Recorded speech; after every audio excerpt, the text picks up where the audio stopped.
Interview with the Vampire. Don't know why I said it like that, but we're doing it. It's actually called Anne Rice's Interview with the Vampire, which is kind of cool, I guess. It's looking like a lot of Anne Rice material is going to be adapted on AMC, which I guess I'm okay with, because I don't think The Walking Dead's become the cachet thing they wanted it to be. So I'm okay with it kind of changing its narrative and kind of becoming the home for prestigious television from Anne Rice. That's kind of exciting. So Interview with a Vampire. It's been a while since I really sat down and was excited about an AMC project. You know, I haven't watched Better Call Saul yet. It's on my list. I'll get to it eventually. The Walking Dead and Into the Badlands have kind of just phased out, right? AMC is it was the home for this is gripping television. It's kind of become, they have a subscription service you could pay extra for, AMC Plus. You get the episode a day early.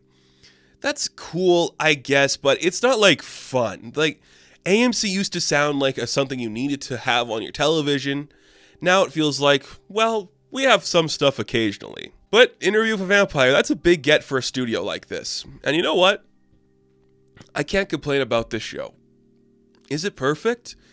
I don't think so. But I enjoyed it.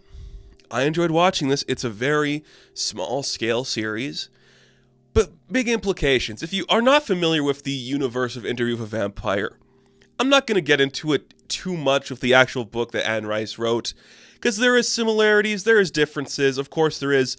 What I will say about this story in particular, it does a really good job of updating and modernizing the material it's given.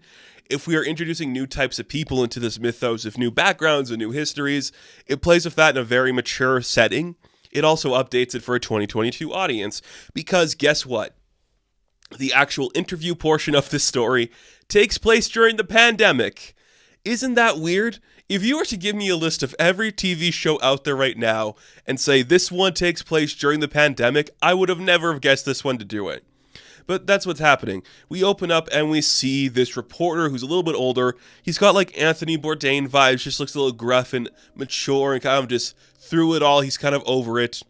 He's once again called upon, this vampire, Louis, to be interviewed so his story could be told to the world. And I'm like, okay, that's fun. And then we get there, and guess what? It's during the pandemic, and this guy in 2022 wants to have his story told. And I'm like, okay, what else do you got for me? Let's see what's in store. So it is a narrative device where it's we're watching the interview take place, and while he's talking about the interview, we go to flashbacks to see the events that happen.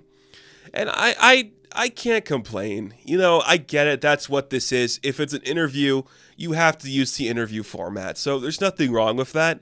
It does kind of become annoying when we're in an intense moment and we have to Princess Bride cut away to see the kid's reaction.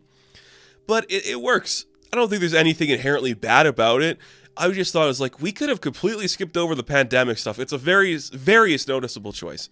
A very noticeable choice. And it's fascinating that they did it. But I guess it works because it plays up these themes hey, it must be harder or easier for a vampire in these times when people are so afraid of intimacy. That's a fun area to explore, right?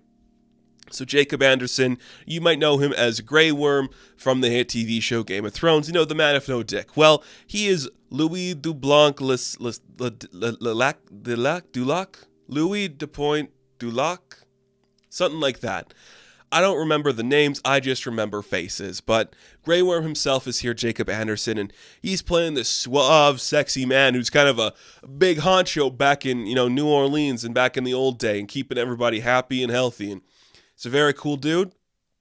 He's a little bit different from the outsiders, and this is where I'm you're differentiating this pretty good. He is he's not an openly gay man. He's a closeted gay man. And he is an African-American in a time period where neither of those things garnered respect. And you're changing that just enough where I'm okay, it doesn't feel like you're using that as a hindrance for his character or something that makes him weaker than other people. It's just who he is. And I can respect them playing with that format and doing some cool stuff with it. It does allow his character to evolve and try new things, which is pretty cool. I gotta say, they allow him to get involved in new ideas, and that's something that I like to see. he randomly meets this crazy man played by Sam Reed called Lestat. And Lestat is as insane and pseudosexual and hyperactive as you would imagine. And this is the other thing, too, I want to make abundantly clear. If you are coming into this expecting Tom Cruise and Brad Pitt to be together, you're not getting that. We're getting full-on kissing, baby, and that's what I'm here to see. You know what? If you're going to do this story, cut out the subtext, get right into it, get nitty-gritty and dirty, and have them fornicate a little bit. I say fornicate loosely, you know what I mean. Let them kissy-kissy. And they do that enough where you're like, okay, that's cool. It also establishes like their power dynamic and plays a fat in a beautiful way. I like it. The thing about this series is that it's super sexy. Like, every character is gorgeous and sweaty and hot, and they all feel like they're interested in each other sexually. And their main leads here, Louis and Lestat, they are so good at just playing off each other and having like, oh, I want to be with you in this moment I don't want to be with you. They introduce new people into each other's lives. Those people are instantly sexy and kissing everybody. It's cool.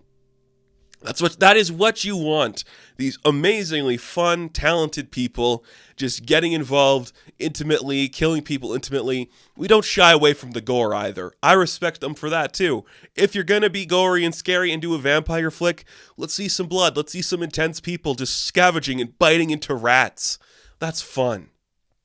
I like it. They're balancing all of the worlds perfectly. Doing everything great at one moment, doing things better in the second moment.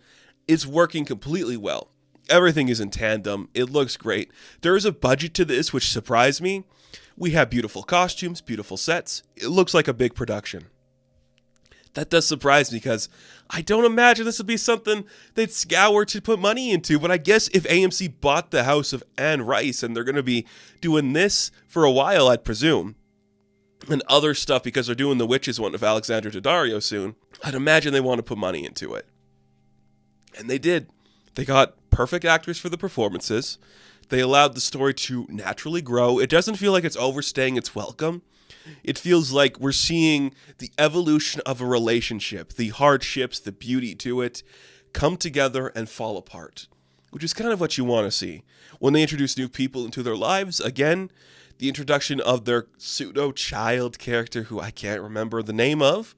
She's fantastic. She does great. When we evolve the story and move to new places across this land, it's very beautiful. We see the relationships fall in each other's lives. It's very beautiful. Just a gorgeous show to look at. And I always like it when a show isn't afraid to be campy and sexy. Because the truth is we don't get a lot of sexy content anymore. That's just the truth, okay? We need more sexy content. We don't really get it. This show has it in spades. Jacob Anderson's a hot guy. Sam Reed's creepy in a weird sexual way. Seeing them doing things together or separately.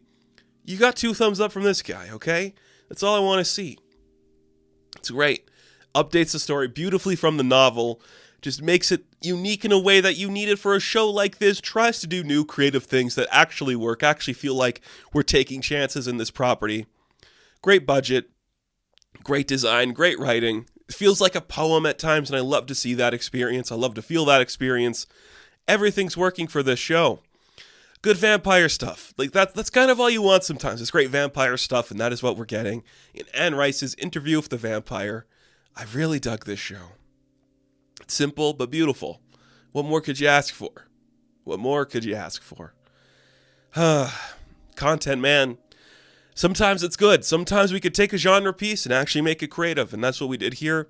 I respect the hell out of it for that. So, Anne Rice's Interview with the Vampire, Season 1. I do believe we are getting a Season 2. I might be mistaken, but I think we are. I am going to give an 8 out of 10.